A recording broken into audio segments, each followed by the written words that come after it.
accept, love, and move forward. So let's start with the following. Knowledge is 100%, correct? No. Whoa. Good. Knowledge isn't 100%. Now, there's a lot of kids that come from a background that I come from, which is like a religious upbringing, where they'll say the following sentence. You can't really know if God actually wrote the Torah, if he exists, and all that jazz. You kind of have to believe. It's a leap of faith. It's the hobble of knowledge. It's a trip of belief. And I want to tell you that I agree with them. Assuming they define knowledge a certain way. Being that they don't define it that way, not only do I disagree with them, they disagree with themselves. Knowledge does not equal 100%. Knowledge equals what? What is knowledge? So I'll share with you. Did you talk about your mama? Yes. Talk about your mama? Yeah. Right? No? Ask if your mom is ready or not. How do you answer your parents, right? So the answer is, because as you like to call it, right, you have evidence. So what's knowledge? Knowledge is when you have enough information, aka we can call it evidence, that puts something into a realm where it's now reasonable to say that it's true. The end. Anything you call knowledge in your life, that's what you go with. Where did I get this definition? Anyone? Right up there. I got it from you. Every single one of you lives your life like that. What you call knowledge is based off when you have enough information / evidence that moves it into a realm. How much percentage-wise, if we were just thinkers and no emotion, if you're cold-blooded killers, how much would we need in order to make a decision percentage-wise? 51. Now, obviously, we would like to have a lot more than that, but we're looking just for, at the very least, you gotta make a choice. You go right or left. The more information I have, the greater. But as long as I hit 51, then we're good to go. Now, here's the catch of all of this. At the end of this discussion, and you're saying after this they're doing more? They're doing the whole spiel? Right, info? Okay. These 3 classes that you're going to see right now are all really nice and dandy, but it's kind of almost irrelevant. What I mean by that is learning the information is good. And when I was a kid, there used to be a commercial for G.I. Joe. It says, G.I. Joe, American hero. G.I. Joe is there because now you know, and knowing is half the battle. That is that if you know something, that's great. The question isn't if you know something, the question is what do you do with that knowledge? So now that you know that you shouldn't smoke, and you know that you should sleep better, and you know you shouldn't hang out with certain people, and you know that you should, and you, the problem isn't knowing something, it's what do you do with it? So here I'm going to have, but you do need the information to make that choice. So therefore, these classes are all about over here. The goal is to bring it over here. Got it? Oh, y'all get it? Okay. This class is called the 7 Wonders of Jewish History. We could have called it anything. This is just a manipulation move in order to get you suckers. Being that we have like the 7 Wonders of the world, 7 Wonders of the ancient world, 7 Wonders of the modern world, so I say 7 Wonders of Jewish history, and you're already triggered to be like, this is gonna be good. Here we go. So, there's a lot more than just 7. Well, let's have a little conversation. A couple years ago between 2 guys, one by the name of King Louis XIV, the other one was Blaise Pascal. King Louis XIV is what we call agnostic. Agnostic meaning there's a God, maybe there isn't a God. I don't know. But I'm not saying there isn't, but I'm not saying that there is. It's very important to understand the difference between an agnostic and an atheist. An atheist is an irrational statement. Agnostic is extremely rational. Atheist is to say atheist. A means the negation of, there is none. There is no theist, it's over, there's no religion, there's no God, there's nothing. To say that statement, you have to be everywhere in the world simultaneously, physically and metaphysically. And even if you were to prove to me that this world was created scientifically, I can tell you that God made it look that way. And there's no way to disprove that. All you can say is the following. I don't have enough evidence that points in the direction that would say that God did create the world. Therefore, I say I don't think so, but hey, who knows? To say I know there isn't, that's just a little bit of an arrogant statement. All right, so here we go. So, then they had this conversation. King Louis XIV, he himself is an agnostic, and then Blaise Pascal, who was a Christian philosopher and mathematician. For those who know math-wise, maybe you've heard of Pascal's triangle, Pascal's theorem. For those who know philosophy, you'll heard of Pascal's wager. That is, he very much believed in God. They had conversations all the time. And King Louis would say to Pascal, because he was his advisor, how do you know there's a God? This is how I know. How do you know? This is how I know. How do you know? Finally, when he's like, no. Pascal, I want you to give me clear evidence of a supernatural force. He says, you want clear evidence of supernatural force? The Jews, Your Majesty. Look at the very last line. Les Juifs. That is the Jews, Your Majesty. The Jews. Now, what does he mean? What is supernatural about the Jewish people? Go. Supernatural? What's supernatural about What us? they've survived. The fact that we still exist today kind of defies any sort of logic. Let's take a quote which looks similar in English to this from Mark Twain, Samuel Clemens, who was not Jewish. His name was really Samuel. They called his pen name was Mark Twain. And he was actually an anti-Semite. But an anti-Semite who spoke the truth, which is pretty impressive. It says like Kanye? Say it. I lost something? No, Kanye. I said Kanye. Kanye doesn't speak the truth, though. Yeah, he's irrational and crazy. Moving along. The Egyptian, the Babylonian, the Persian rose, filled the set planet with sound and splendor, defeated the Jews up and passed away. The Greek and Roman followed and made a vast noise. They're gone. Other people have sprung up and other things tried for a time, but burned down the city, twined around and vanished. The Jews saw them all, beat them all. It is now what he always was. He's giving no decadence, no infirmities of age, no weakening of his parts, no slowing of his energy, no going of his aggressive mind. All things are mortal, but the Jew. All their forces pass, but he remains. What is the secret of his immortality? As we see a heavy statement, tell another one from a guy named Leo Tolstoy Nikolovich. You guys familiar with Leo? Another non-Jew. The reason why I used to bring non-Jews is because if I told you it's like whatever, a non-Jew said it, it must be true. Here we go. The Jew is the emblem of eternity, who neither slaughter nor torture thousands of years could destroy, who neither fire nor sword nor position was able to wipe off the face of the earth. He was the first to reduce the oracle of God, and has been for so long regarded as prophecy, transmitted to the rest of the world. Such a nation cannot be destroyed. The Jew is as everlasting as is eternity. Yeah. We see something pretty heavy. Again, we got these non-Jews coming along and telling us that we are incredible. Of course, do we see it? But all right, pretty amazing. So, the fact that we still exist today is quite supernatural. The question is, really, is it supernatural? So what I'm going to do for you right now is we're going to go through what's called 7 different prophecies. And I'm going to let you guys be the judges as per whether or not you think that this could have come from an individual or a group of people, or that this came from none other than the Lord Almighty himself, the supernatural. So to do this, I'm going to set up a little model. The model is going to be like this. There are many people that think that the Torah came from God, and they are welcome to think that. That is their prerogative. I'm going to share with you today that it actually did not come from God. It came from a person, and it was all baloney. If I'm successful, then we're going to have to change this seminar from discovery to discovery, undiscovered. But if I'm not successful, the reason why I'm not successful is because the Torah actually did come from God. Little foreshadow. I'm going to attempt to show you it came from a person. You are going to see that that is absurdly ridiculous and it is unlikely to impossible for that to have happened. And you're going to see clearly that this had to come from something called God. Is that clear? Everybody got the model? Yeah. All right, here we go. So, gentlemen, I'd like to start a religion, and I'll be the leader. You guys will be my committee, okay, naturally. And that is, I'm going to come up with some ideas, and you're going to tell me if this is going to work. So, guy, yeah. What are you naming it? Yeah, it's a good question. We're going to call it Judaism. Oh, There's always the one guy who goes, why are you calling it Judaism? Because I had a cat named Judaism, all right? Back off. It'll go cat with you anymore. Right? So we got this thing. I'm going to call it Judaism, and we got to come up with a prophecy. I mean, because what's a religion without a prophecy? It's a religion without a prophecy. And I want to be a religion with a prophecy, so I'm going to prophesize. We will tell the world that we will be an eternal nation. Is that a good, strong sales pitch? Yes or no? pretty good. Right? That's what everyone's looking for. We're going to live on. It's going to keep going. Right? We're going to be. So we have eternal nation. Where do we find that I predicted this in my book? So take a look. And bring up a little. We look at Genesis chapter 17, verse 7, and I quote, I will establish my covenant between me and you and your descendants after you throughout their generations, an eternal covenant, to be your God and the God of the descendants after you. That's one quote in my book of Genesis, the first of my 5. Okay.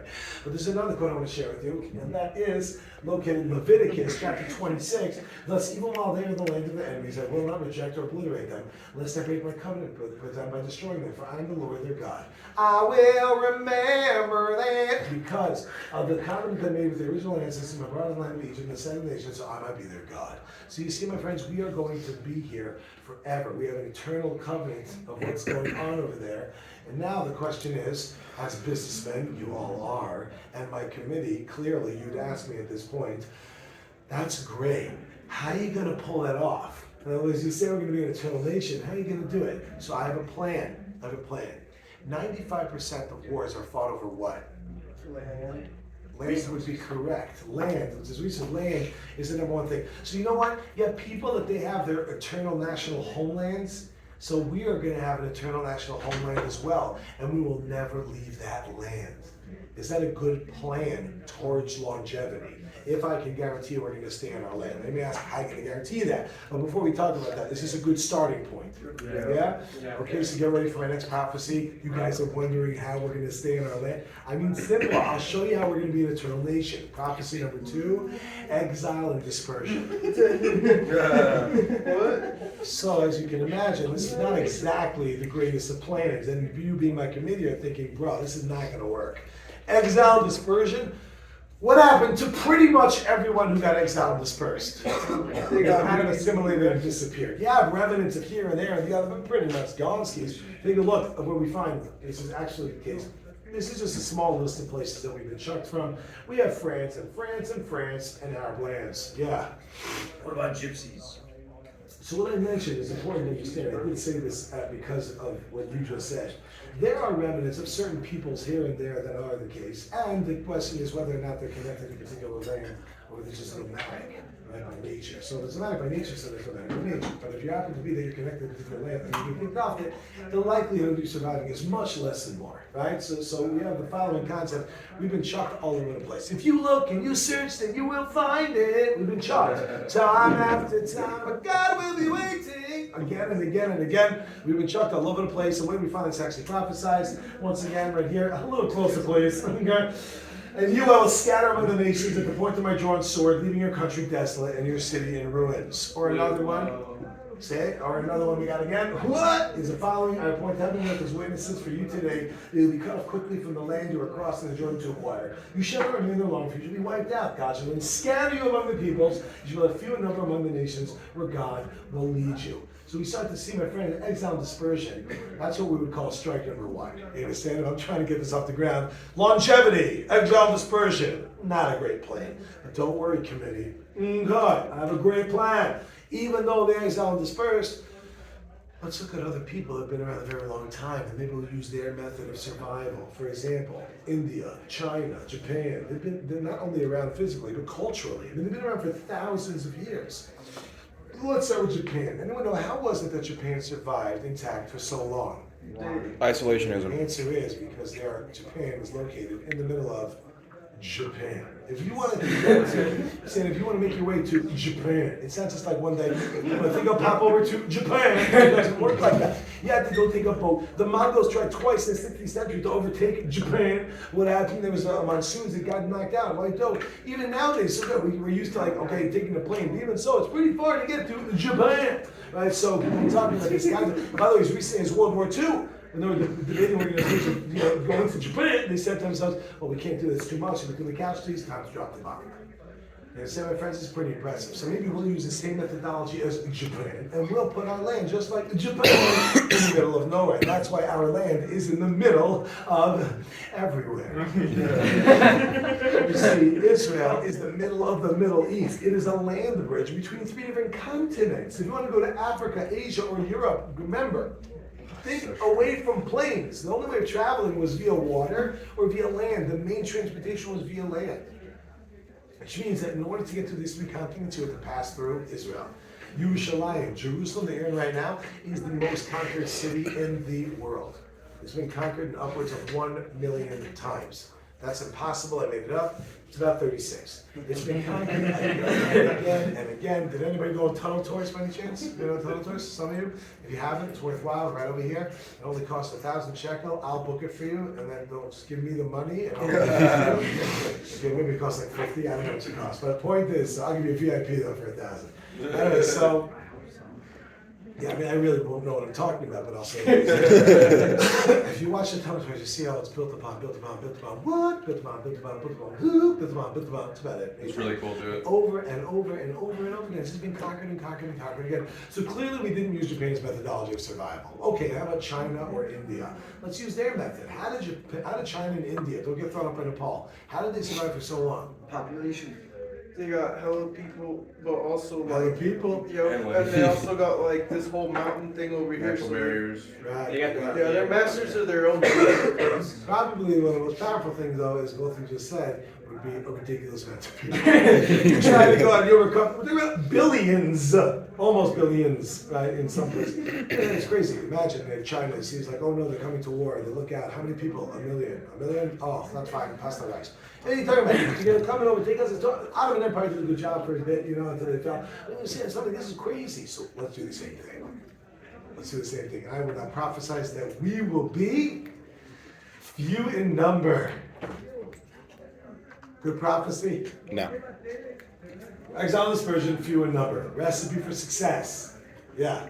Doesn't it say that didn't God say everyone will be as numerous as the stars? Oh goodness, I'm ignoring your question. Now, first let's take a look at a quote. As the quote says, and you shall remain few in number among the nations where God shall lead you.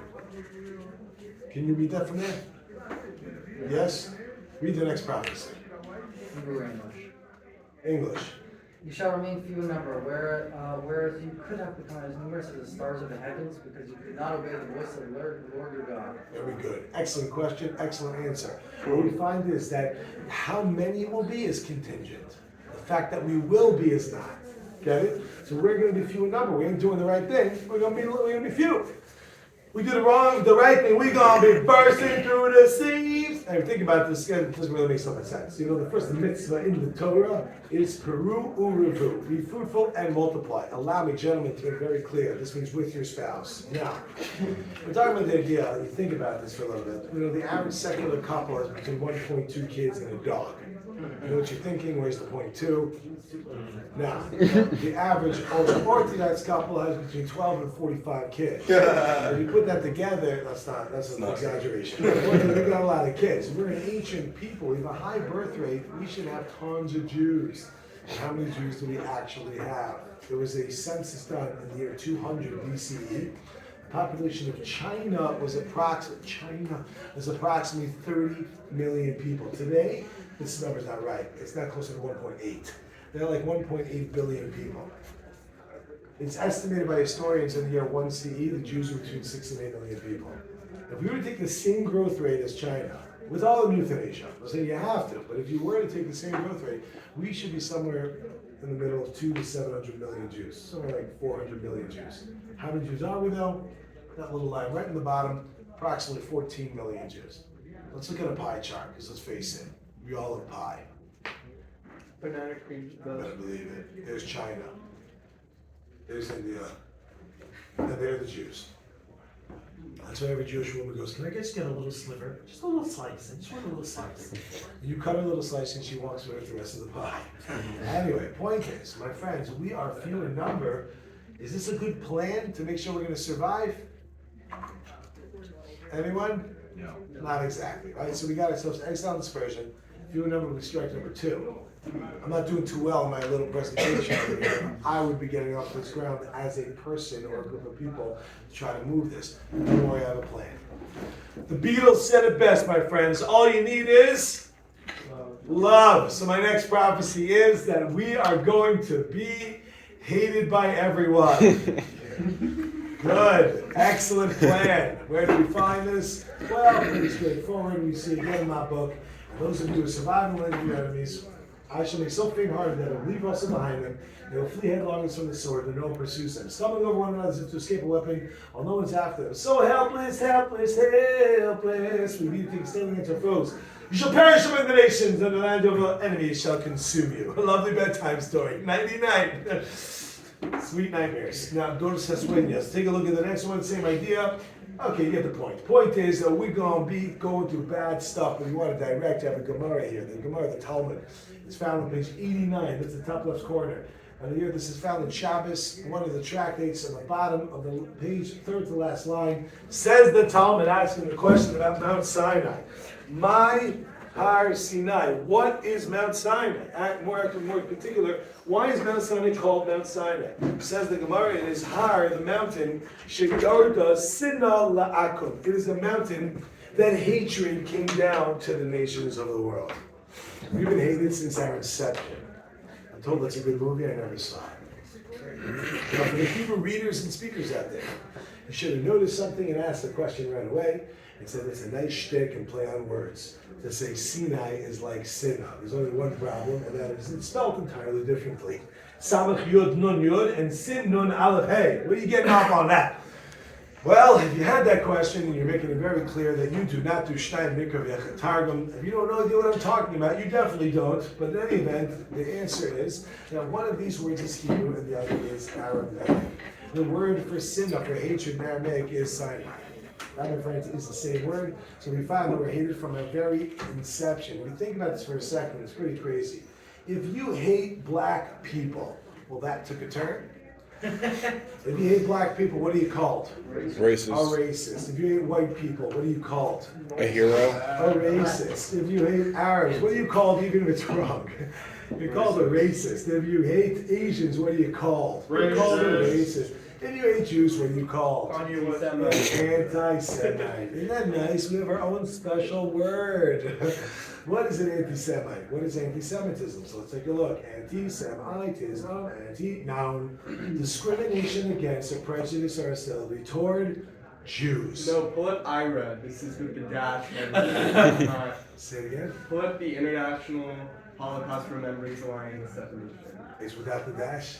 Yeah, the dash makes it mean something else. You're the second person to say that. It's true. Second person to say that. They recently removed the dash. Yeah. I feel like this is like a social justice warrior thing. You know what that- Anyway, so now what's interesting is there's always someone in the room who said, it means what? It means what?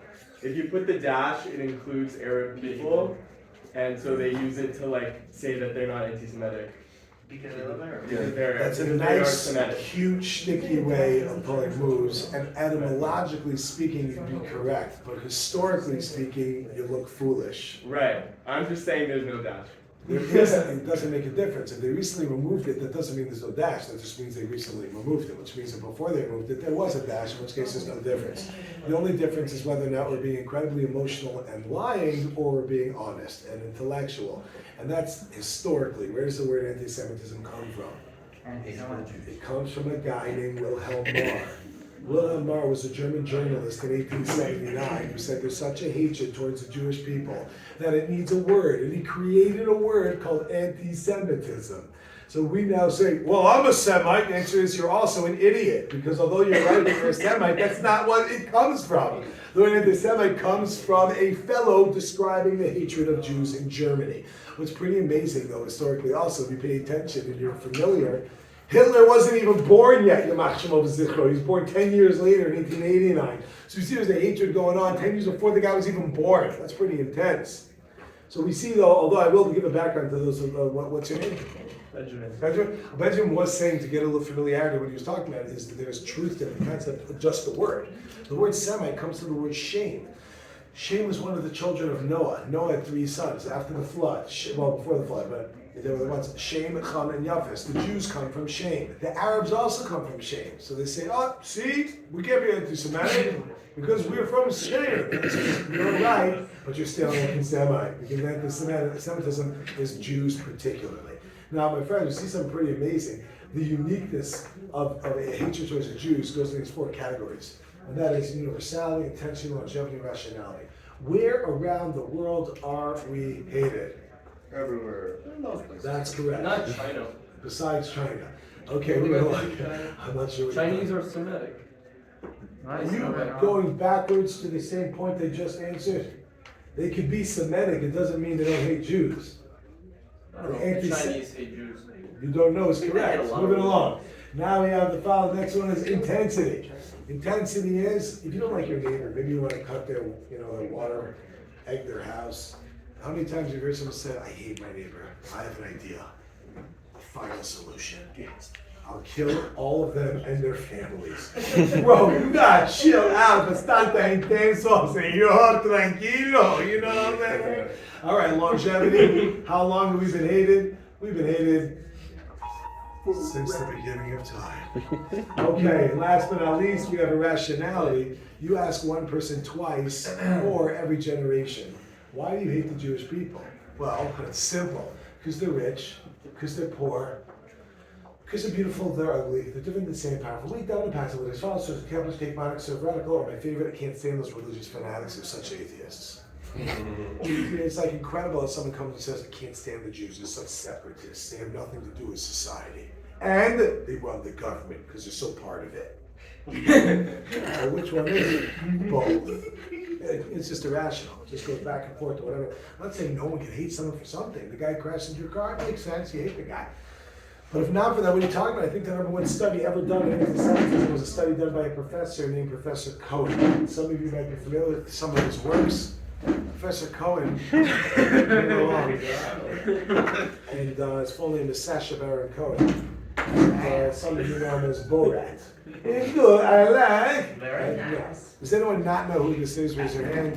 How could you not know? It's like Okay, the I most guess there's prolific. no hope for mankind. Okay, so Sacha Baron Cohen came along and he made three characters, I think, primarily, and this one in particular is quite anti-Semitic, and he says a lot of things are anti-Semitic. Of course, is why would a Jew from London do that? Answer: 2 reasons. One is you make a lot of money. Second reason, which is probably the first one, that in UNE, aka University, he was doing a little project. His grandfather survived a little place called Auschwitz. And he wanted to show the world that even if someone doesn't know what a Jew is, they're still going to hate them. That's when he came out with this hit single. Throw the Jew down the well. Right, so what does he do?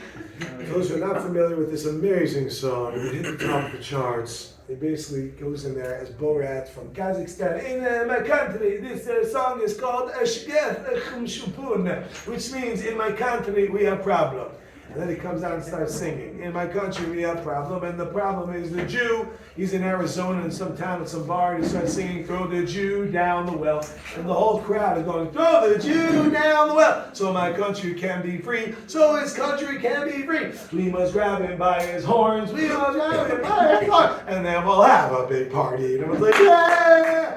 Imagine he got up there and he said, throw the midget down the well. What would have happened? He would get punched in the face. Immediately. How dare you? It's vertically challenged. That's disgusting. What's wrong with you? When we say a Jew, then there's absolutely no problem whatsoever. Give me 1 second. So what we find is this concept of anti-Semitism is not really working well for us. And if we go back to, again, what our goal is when we say longevity, we're going to be an eternal nation. And then I tell you that we're going to be exiled and dispersed, few in number, and everyone's going to hate us. I think that you'd all agree this should be strike number 3. This religion is going to have a hard time getting off the ground. Yeah, what you got? Oh, I said your midget analogy wouldn't have worked because given how racist and backwards that town was. You see, maybe they would have been fine with it. They All right. would have been Anyway, fine the with point it. is that we start to look so far. If this was from an individual, first of all, how would you be able to predict these things in the first place? And if you would be able to predict these things, what's the likelihood of survival? Less or more? Less. This is a lot less. Yet we're still here. My friends, we go a little further on this idea. Would you expect the people like this to survive, assuming they get past exile dispersion, and they get past as being few in number, and they get past anti-Semitism? A, would you even expect them to exist? Yes or no? No. Not really. And if they were to exist, would you expect them to A, be thriving and changing the world, or B, waiting to get kicked in the head again, bleeding from every orifice? I would go for B. Yet we have the next prophecy, and that is we are going to be a light into the nations. We are going to impact the world in amazing ways. And have the Jewish people done that? First of all, let's take a listen and see where we find this. I will make you a great nation. I will bless you and make your name great. You will become a blessing. I will bless the blessing, curse the curse. Through you, all the communities of the earth shall be blessed. Pretty straightforward. Or as we have in Isaiah, the Lord have called you righteousness and will hold you all and keep you. And will establish you to come to the people for a light unto the nations. Or, very clear, underlined, the nations shall go by your light and kings by your radiant illumination. Want to go back? Take a look. As we go.